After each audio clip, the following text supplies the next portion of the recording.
I grew up in a small, sleepy town. My village is hidden away in a shadowy, misty valley between snow-capped mountains. I'm not ungrateful for my having spent so much of my life in such a sheltered setting. I miss my home dearly. But, you see, nothing ever changes there. The weeks and months and years blend into each other with nothing but my eyes to indicate that time has even passed at all. Every morning, my sister pulls her rocking chair into the corner of the living room and rocks back and forth for hours. At 1:13 every day, she screams for 13 minutes, then retreats to bed. On the days the wind blows, my father wanders into the forest to chop wood. On the days it rains, my mother steps on spiders in the garden, crushing their green guts and black furry legs into the mud with her red boots. When the sun shines, Mr. Dance and Mr. Eat pay us a visit to show off the effects of the newest ointment on their painted faces. This is our happy pattern of life. Everyone is content in our comfortable and predictable routine, except for me. When my thoughts wander, they invariably come to rest on the question of what else exists in the world. As far as I can remember, nobody has ever left our town. My father tried to leave once, marching away with his axe on the only road out of town. He was searching for undiscovered groves of the older hardwoods that he and his axe loved so dearly. He returned the day after he left, describing a harrowing journey upwards and upwards into the mountains, lost in a fog that never ends, spiraling higher and higher until it was too cold to continue forward. One sunny day, after my sister finished screaming, Mr. Eat confessed to me that he too once tried to leave town. Afraid of heights and not willing to tolerate the discomfort of the wind and freezing rain, Mr. Eat wandered along the train tracks that terminate at our dilapidated train station. He didn't tell me what drove him to attempt to trek to a neighboring village, but he described in great detail the deepening loneliness and the growing sorrow that built within him every step he took away from home. After 2 days, he could stand no more and fled back to the town, followed by a dark cloud of starlings that swirled in the sky, forming ominous patterns and shapes. Several years later, I asked Mr. Dance and Mr. Eat a question. Why is it that nobody can remember the name of our town? Why do we not even know the name of where we live? Mr. Dance exchanged a look with Mr. Eat. My sister began screaming. 13 minutes later, Mr. Dance told me a story. Long ago, earlier than my memories, a clockmaker lived in the town. In these times, the train station was well maintained and the name of the town was painted in neat letters on a sign mounted on the platform. One night, during a terrible windstorm, the clockmaker took the sign from the station and ran off into the woods. At daybreak, the townsfolk searched in vain for the clockmaker. He and the sign from the station had vanished. Without the sign to remind everyone, nobody could remember the name of the town. We receive visitors once a year when the carnival comes to town. They arrive by train, the only train that visits our terminal stop, the only train that ever uses the tracks at all. The townsfolk gather on the crumbling platform at the first faint sounds of the train's whistle in the valley. The carnival dancers and barkers and magicians and musicians pour from the train the instant it squeals to a halt. They erect their enormous tents in the square, and for 3 days they amaze us with their music and stories and artifacts from faraway corners of the earth.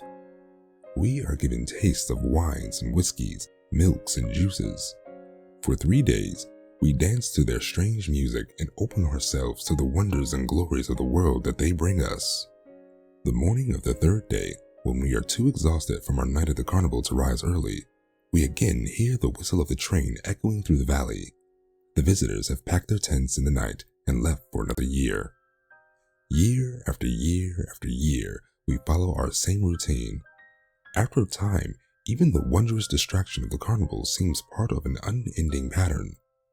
But on their most recent visit, when the train hissed and pulsed its way out of the valley in the dim hour before sunrise, I was on it, hidden in the boxcar under the crates of rigging. Even after sunrise, it was dark under the rigging. I listened as the train clacked and rocked and pushed its way farther and farther from the only place I had ever known. I was fortunate not to experience the growing loneliness and sorrow that Mr. Eat experienced on his journey down the tracks. But that's not to say that I wasn't filled with emotion. What guaranteed that I have that the larger world was a place that I would belong, that I would not encounter misfortune and disaster in the wide and mysterious world from which the carnival visited us? We rode for 5.5 hours, 10 hours, 17 hours.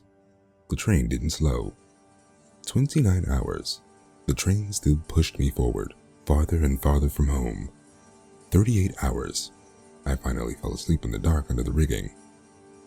I awoke in the stillness of a stationary boxcar. The rigging was gone. The boxcar was empty. It was nighttime, yet a light shone in through the open door of the train car. I exited the boxcar onto a platform.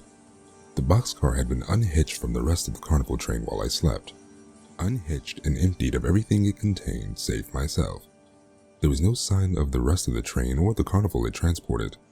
The whiff of smoke from the train's engine, which lingers for hours after carnival leaves my town, was absent from the cool night air. A single electric light, which I had only heard of but never seen before, did its best to illuminate the empty platform. Unlike the train station in my nameless home, this station had a name. A neatly painted sign hung on the pole that supported the platform's light. It said, Numbers. The train station named Numbers had no ticket office, no structures on the platform at all, other than the lamppost and the sign. A short flight of steps allowed me to exit the platform. Unlike the station at home, there was no town, no building, no roads. The platform sat in a clearing in the forest. Tall pine trees surrounded me with no roads or pathways inviting me to wander into them. A glass booth sat in the center of the clearing, illuminated from the inside by another electric light. The word telephone was written in large white letters on its red paint, another invention I had known about but had yet to see myself. I entered the booth, lifted the handset and put it to my ear. A woman's voice. So strange to hear the voice of a woman that was not my mother or my sister, spoke quietly. 73519. She pronounced the names of the digits without stopping, seemingly unaware that I was listening. I stood in the booth for a year listening to the unfamiliar woman tell me the names of numbers. The carnival train raced past the platform but did not stop. I listened to the numbers for another year. The carnival train appeared again, but this time it squealed and wheezed its way to stop by the platform. I hung up the telephone and snuck into the boxcar. The clang and jolt of the boxcar being hitched to the train told me that my time in Numbers had ended. The anxiety and trepidation that characterized my thoughts on the dark side to Numbers returned. We traveled in darkness again. 8 hours, 15 hours, 27 hours. The pine trees flew past us without end. 35 hours. I fell asleep. I awoke again in a stationary dark boxcar. Slivers of meager orange light leaped in between the slats of the walls and all around the perimeter of the door. I slid the door open, revealing the brick wall of a tunnel. A line of dim electric lights ran in both directions, disappearing into the gloom.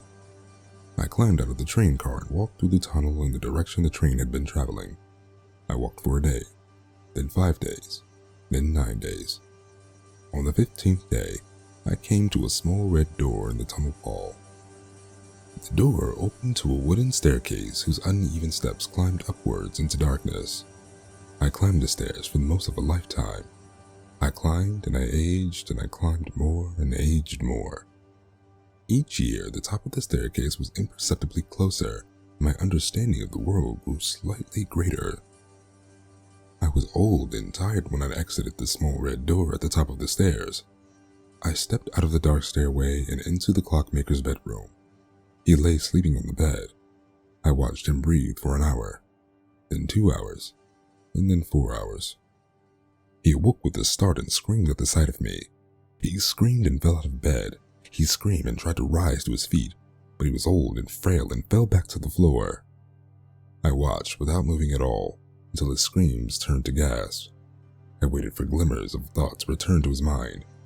Questions formed on his lips and were replaced with new questions before he could speak. He finally got a hold of himself. I dreamed you. You were in my nightmares. I was a child.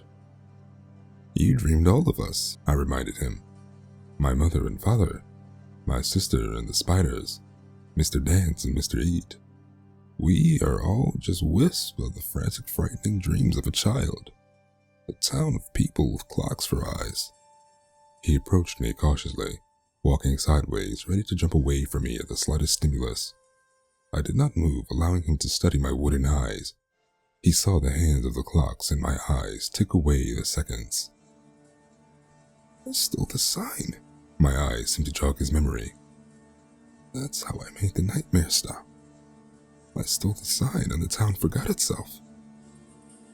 We didn't forget ourselves. We've been there all along, waiting for you to come back. I put my hand on his shoulder. He flinched but did not move away. Now I shall dream of you, and you shall return to the town. You'll get its name back and live in my dreams. He tried to run, but it was too late. I took out his eyes and replaced them with my own.